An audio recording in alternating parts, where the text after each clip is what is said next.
For decades, horror fans have learned one painful truth: you can never trust a movie poster. In the golden age of exploitation marketing, studios often built glossy artwork that promised something playful, romantic, even harmless, only to lead audiences into some of the darkest cinematic nightmares ever projected onto a screen. People walked into theaters expecting campy teen slashers, low-stakes ghost stories, or quirky psychological dramas, and instead found themselves trapped inside films far more twisted than anything suggested on the marquee. The colors were brighter. The taglines were softer. The faces on the posters smiled a little too warmly. It was all deliberate, an aesthetic misdirection designed to smuggle disturbing stories past censors, parents, and even casual moviegoers who had no idea they were buying a ticket to trauma. And the deception worked. Some viewers reportedly left the theater in shocked silence. Others demanded refunds, insisting the movie wasn't at all what they were promised. But that discrepancy between the marketing and the movie itself created legends, cult classics, born not from box office success, but from the unsettling feeling that the film had tricked them into seeing something they weren't prepared for. Tonight, we're pulling back the curtain on 15 horror films whose posters flat out lied, movies that disguised their true nature behind cheerful artwork, misleading taglines, or marketing campaigns crafted to hide something much darker. These are the cinematic ambushes, the bait and switch nightmares, the films that weaponized expectation and shattered it. Number 1, Alice, Sweet Alice, 1976. The poster for Alice, Sweet Alice is among the most misleading in 70s horror marketing, an image dominated by a childish raincoat, a doll-like mask, and bright, almost playful colors that evoke a twisted fairy tale aesthetic. At a glance, it appears to be a quirky, stylized slasher with a mysterious child killer at its center. But beneath that carefully curated imagery lies one of the decade's most unsettling explorations of religious guilt, emotional neglect, and the violent fractures within a deeply dysfunctional family.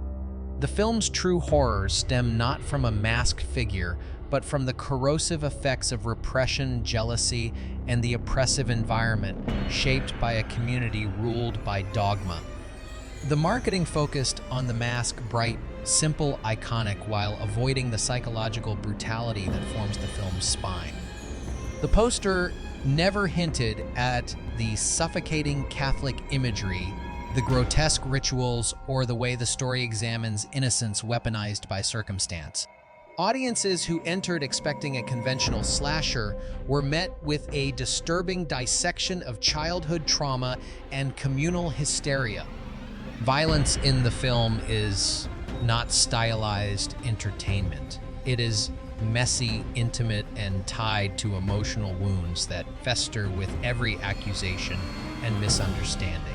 Even the identity twist, an integral part of the story's structure, bears a thematic heaviness absent from the playful menace of the poster. Alice, Sweet Alice remains a masterpiece of misdirection. Its artwork sells a mask, but the movie delivers a haunting portrait of a society that destroys its own children. Number 2, He Knows You're Alone, 1980. He Knows You're Alone arrived in theaters bearing a poster steeped in classic slasher imagery, an ominous shadow, a terrified woman, a knife gleaming beneath stylized lighting. Everything about the artwork suggested a typical early 80s stalk and slash thriller, a movie in the mold of Halloween or Prom Night, where the tension builds toward creative kills and a masked predator haunts suburban nights. But the film itself takes an unexpectedly subdued approach. Rather than embracing slasher theatrics, it unfolds as a slow, melancholic character study steeped in dread rather than gore, with long stretches where the terror simmers quietly beneath everyday conversations.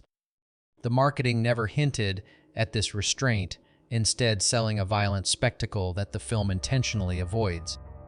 The killer is not a supernatural force or a masked icon. He is a disturbingly ordinary man propelled by obsession, grief, and a fixation that feels too uncomfortably real. The film's most unsettling moments come not from elaborate kills, but from subtle gestures, glances from across a room, a quiet figure lingering in the background, the sense of being observed without knowing why. Viewers who expected bloodshed were startled by how little the film relies on it. Instead, it leans into tension that creeps gradually like a secret following its victim home. The poster's slasher flourish concealed a story rooted in psychological dread rather than carnage. By withholding the violence its marketing promised, He Knows You're Alone created a different kind of horror, one that lingers far longer than the knife depicted in its deceptive artwork.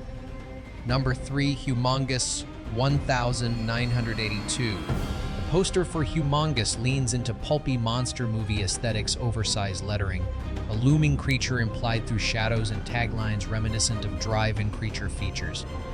It promises a larger-than-life beast lurking in the woods, a primal force of nature hunting down a group of unlucky victims, something loud, exaggerated, and rooted firmly in B-movie spectacle.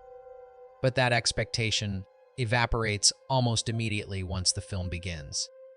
Instead of a campy creature, romp audiences encounter a bleak, somber narrative born out of sexual violence, generational trauma, and the corrosive aftermath of a horrific assault that the marketing never once dared acknowledge. The film's monster is not a fantastical entity. It is the brutal consequence of cruelty, isolation, and a life misshapen by violence long before the story even starts. The poster's loud, colorful bravado masks a world defined by silence, rot, and emotional decay. Much of the film unfolds in dim interiors and desolate wilderness, shaped by a sense of hopelessness rather than adrenaline. The kills are slow, heavy, and stripped of spectacle, reflecting the tragic origins of the creature itself. Instead of thrilling audiences with oversized monster theatrics, the movie forces them into a story where humanity's darkest impulses have physically manifested. Viewers expecting a fun creature feature found themselves in a grim morality nightmare, where the poster's promise of entertainment becomes a cruel misdirection. Humongous remains a film whose marketing disguised a disturbingly human tragedy beneath the guise of monster movie pulp. Number 4, The Initiation 1984. The marketing for The Initiation leaned heavily into fraternity, hijinks, and college-themed thrills, a poster adorned with bright colors, stylized imagery, and a tagline positioning the film as a typical campus slasher. To the casual viewer, it promised pranks, parties, and a familiar rhythm of naughty fun disrupted by a masked killer. But this image was a smokescreen. Beneath the glossy student life veneer, The Initiation reveals itself as a psychological mystery wrapped in trauma, fragmented identity, and the slow leak of long-buried family secrets. Its tone is less playful than mournful, driven by a protagonist whose life is defined by gaps in memory and shadows in her past. The film builds tension not from slasher spectacle, but from unraveling truth. Hallucinations, nightmares, and misremembered events form the backbone of its narrative elements, totally absent from the advertising campaign. Even the sorority setting emphasized in the poster is far less central to the actual story than the protagonist's fractured psyche. By the time the twist is revealed, the marketing feels almost deceitful in its simplicity. Viewers expecting a clone of campus slashers were instead met with a thriller propelled by psychological dissonance and emotional dread. The Initiation used its poster to mask a far more introspective and unsettling experience, turning a seemingly ordinary horror film into an unexpected psychological trap. Number 5, The House on Sorority Row 1983. At a glance, the poster for The House on Sorority Row fits neatly among the glossy teen horror releases of its decade. Bright lighting, nervous but glamorous young women, and a composition reminiscent of party-themed slashers suggested a night of mischief gone wrong, a stylish but lightweight thriller. The promotional material leaned heavily into sorority aesthetics, pastel colors, and the idea of secrets whispered at midnight. But the movie beneath that surface is far darker and far sadder than its marketing implies. Instead of flirtatious chaos, audiences encountered a tale shaped by guilt, decay, and the slow unraveling of a terrible mistake. The film's central tragedy, a cruel prank resulting in death, carries a weight the poster never acknowledges. As the characters try desperately to hide what happened, paranoia and remorse twist the story into a psychological nightmare. The killer's presence feels less like a slasher trope and more like a manifestation of consequence. Even the house itself is rendered as a rotting monument to resentment. Viewers expecting a breezy party-forward horror film were blindsided by the oppressive atmosphere and the film's willingness to explore shame and moral collapse. The poster sells cattiness and glamour. The movie delivers trauma, secrecy, and the suffocating pressure of a guilt that refuses to stay buried. In hiding its somber emotional core, the marketing only made the impact heavier. Number 6. The Mutilator, 1984. On video shelves across the 1980s, The Mutilator stood out thanks to its bold, almost playful poster, a giant hooked weapon hanging like a prop, bright colors, exaggerated facial expressions, and a tagline that pushed the film close to parody. Everything about its marketing made it appear like a rowdy, over-the-top slasher meant for parties and late-night laughs.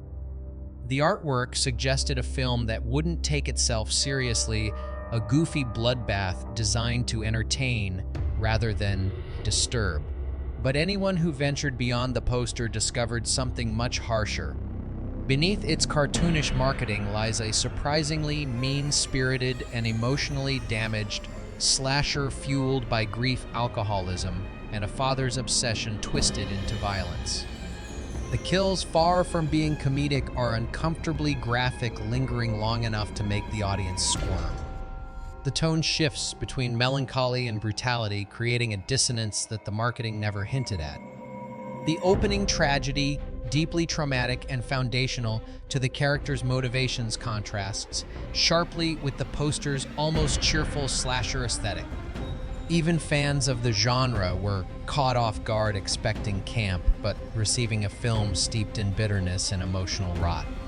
That gap between expectation and reality has followed The Mutilator for decades. While the poster sells a carefree gore fest, the movie delivers a surprisingly bleak experience where violence isn't fun. It's personal, vindictive, and rooted in grief. The marketing didn't just mislead audiences, it disguised the film's true emotional brutality. Number 7, Mortuary, 1983. The poster for Mortuary promises a supernatural shocker, foggy graveyards, occult symbols, and an ethereal hand rising from a coffin. It suggests a haunting, perhaps even a tale of restless spirits or cursed rituals. Yet the film itself is far less paranormal than the artwork implies. Instead, it unfolds as a grounded, sometimes brutally intimate thriller about manipulation, obsession, and the fragile mental states hidden behind suburban facades. The marketing leaned heavily into the occult craze of the early 80s, hoping to attract fans of demonic possession and ritual horror. But what audiences found was a mystery tinged with melodrama, anchored by a killer whose motivations are painfully human rather than supernatural.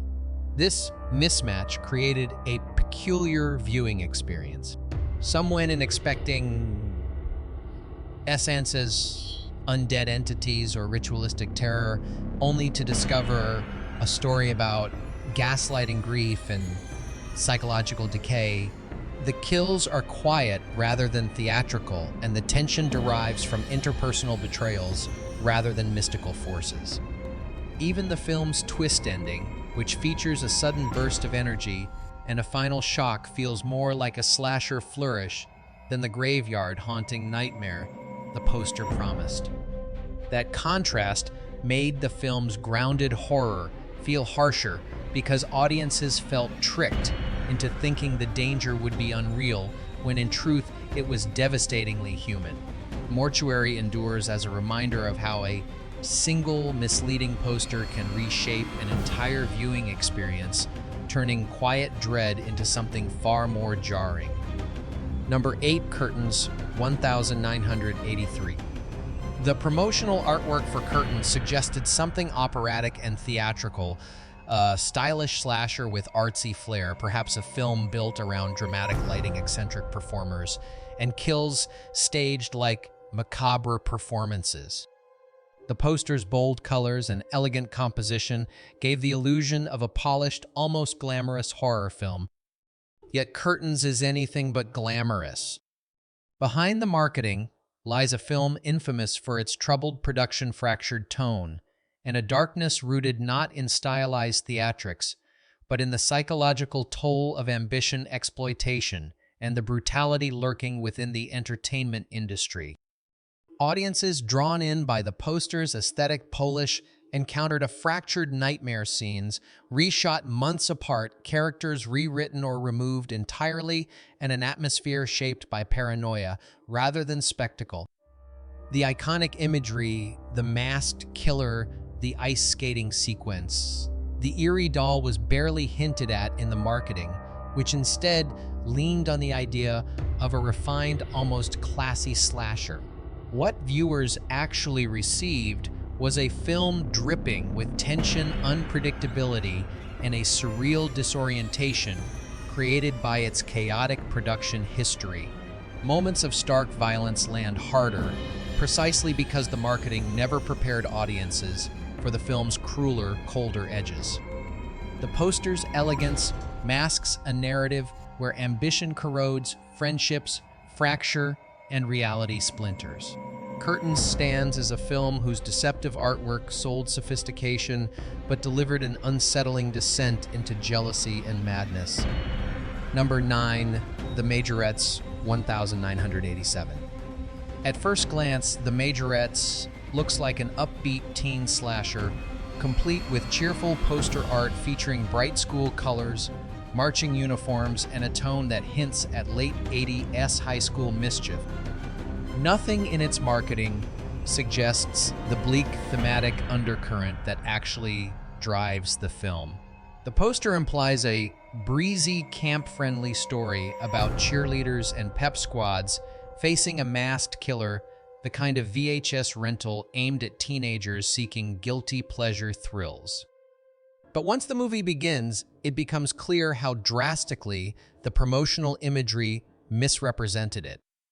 Rather than offering a simple slasher formula, The Majorettes descends into a grim narrative about exploitation, moral corruption, and a community poisoned by greed and manipulation.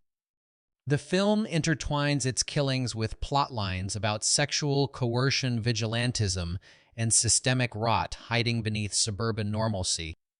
This heavier material, so far removed from the playful marketing, shocked many viewers who expected an easy popcorn horror night.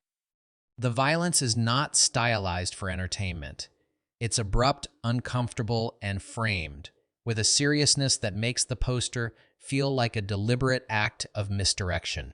Even more startling is the film's final act, which shifts abruptly from slasher horror into revenge thriller territory, replacing teenage tropes with grim confrontations and moral collapse. The poster's pastel promise of teen cinema fun becomes almost mocking in hindsight. By the end, The Majorettes reveals itself as a far darker, more cynical experience than anyone browsing the VHS shelf would have guessed, and its deceptive marketing ensured that shock landed even harder.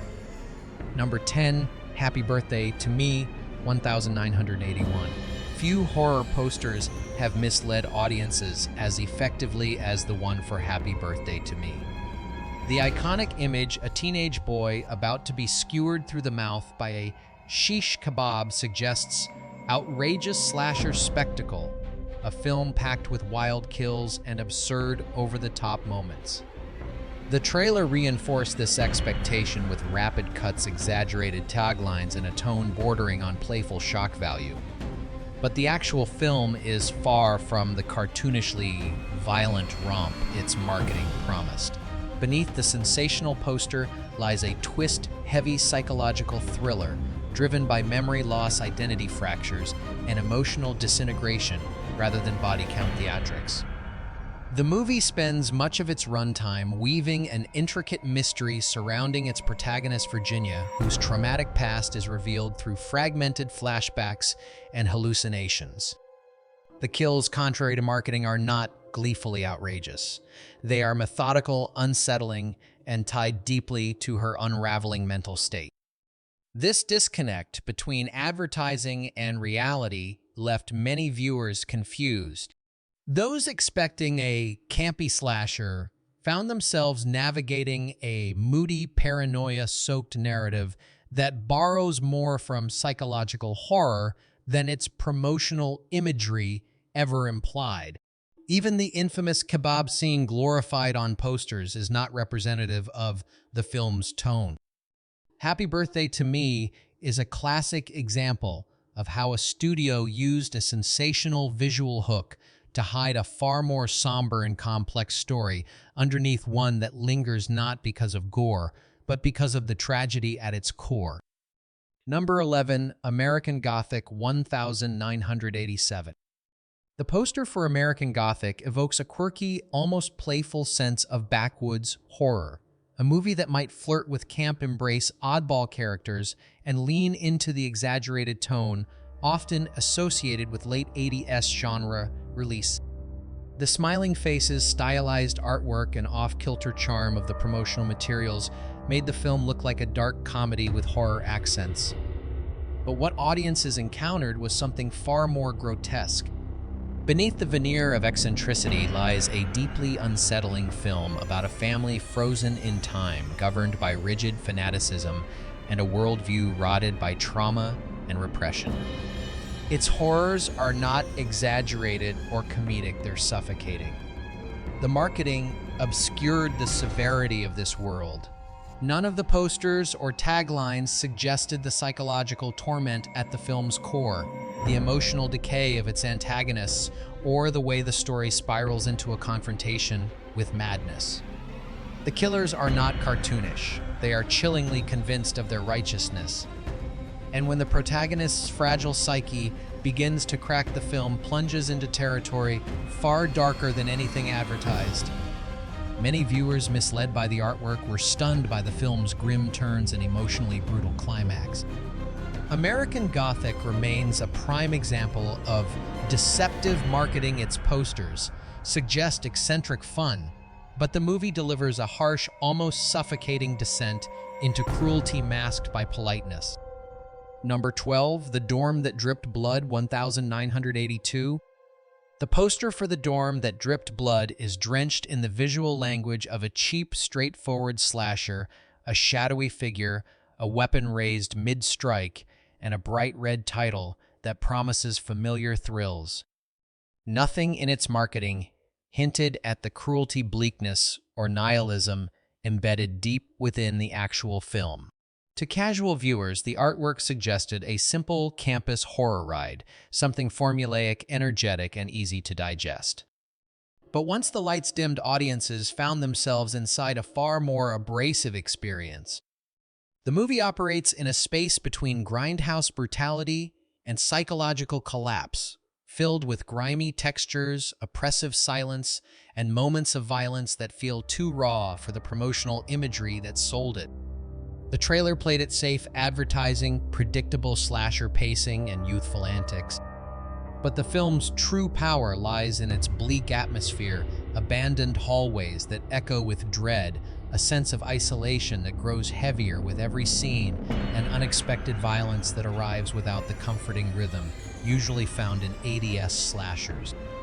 The characters aren't colorful archetypes. The film strips them down until their fear feels uncomfortably authentic. Viewers expecting a fun, bloody romp instead found themselves in a story soaked in despair with a finale that defies the usual slasher conventions and leaves a lingering chill. The misleading marketing didn't just hide the darkness, it amplified it, turning the dorm that dripped blood into one of the era's most deceptive cinematic traps. Number 13, Sweet 16, 1983. The marketing for Sweet 16 leaned heavily on bright colors, youthful energy, and the promise of a typical early 80s slasher tied loosely to teenage life. Posters framed the film almost like an adolescent melodrama with a mild horror twist, something closer to a coming-of-age thriller than a deep plunge into cultural tension and violent obsession. Viewers familiar with the genre expected flirtations, jump scares, and predictable slasher beats. What they encountered instead was a surprisingly bleak narrative built around racial prejudice, fractured identity, and the kind of violence that leaves emotional residue rather than offering cathartic thrills. The tagline and artwork artfully sidestepped the film's true thematic core. They never hinted at the story's examination of how fear and ignorance can distort a community, nor at the brutal consequences that ripple through small-town paranoia. As the body count rises, the film becomes less about a masked killer and more about the collision between perception and truth, an approach far removed from what the marketing suggested. Audiences expecting something breezy quickly felt the weight of the film's darker intentions. Some even criticized the studio for promoting a drama horror hybrid as a standard slasher, creating a mismatch that intensified the shock when the story's bleak revelations finally surfaced.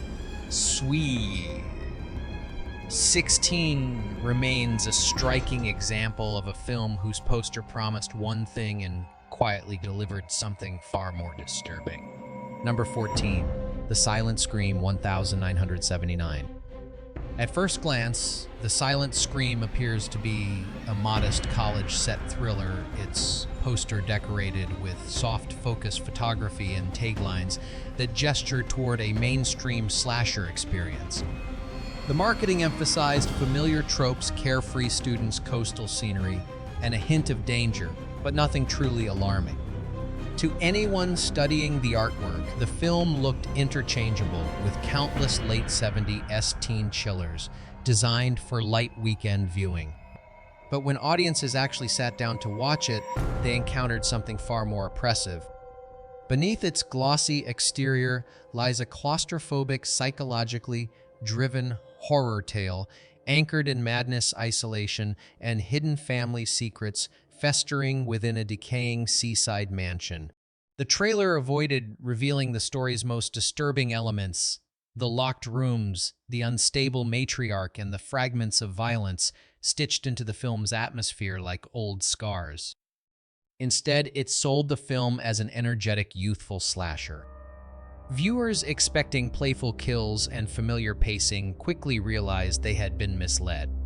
What they received instead was a slow, heavy spiral into paranoia, punctuated by sudden bursts of brutality that felt shockingly out of sync with the warm, sunlit imagery used to promote it. That contrast made the horror land harder.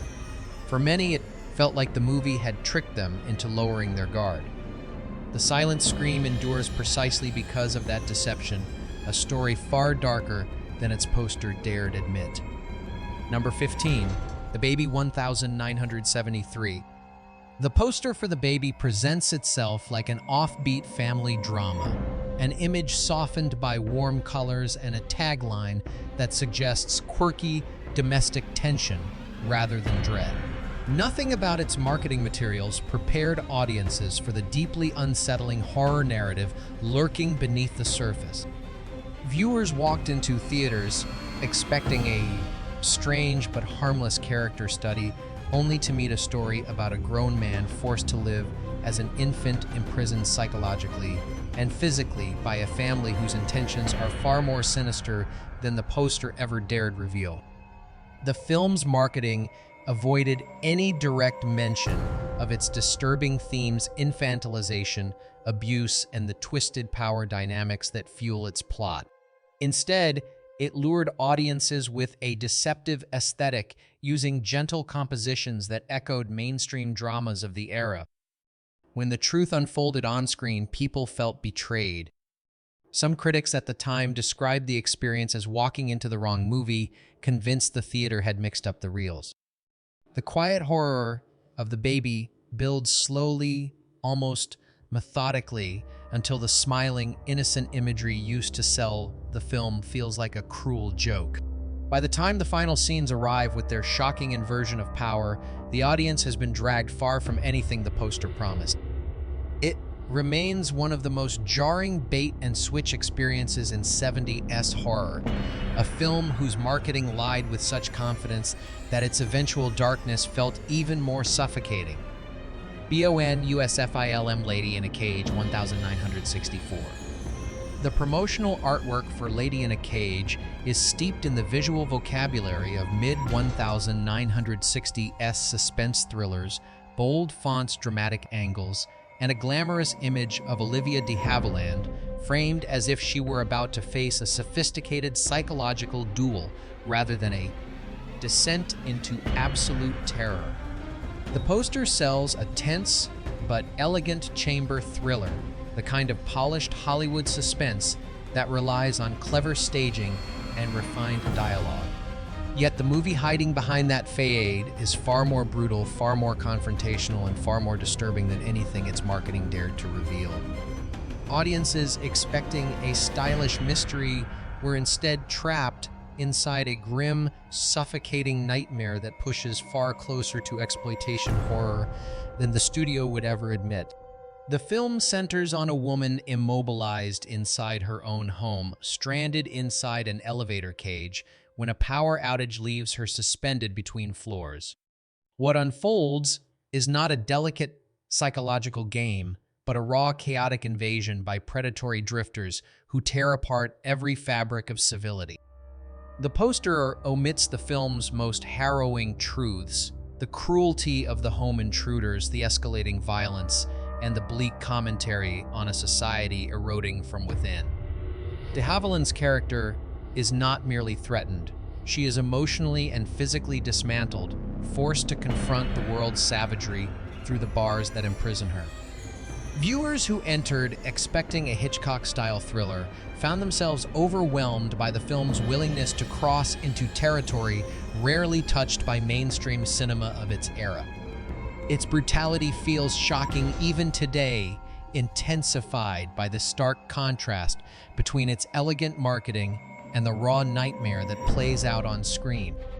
Lady in a Cage stands as a prime example of classic Hollywood horror disguised under a veneer of sophistication, a poster that promised restraint while the film delivered a howl of desperation and cruelty. If you've made it this far, you already know how easily a poster can lie and how much darker the truth can be once the lights go down. If you want to keep uncovering the hidden histories, lost cuts, and unsettling secrets buried inside horror's past, stay with us. Subscribe, share this episode with someone who thinks they know these films, and step deeper into the shadows. There are many more stories waiting behind the artwork.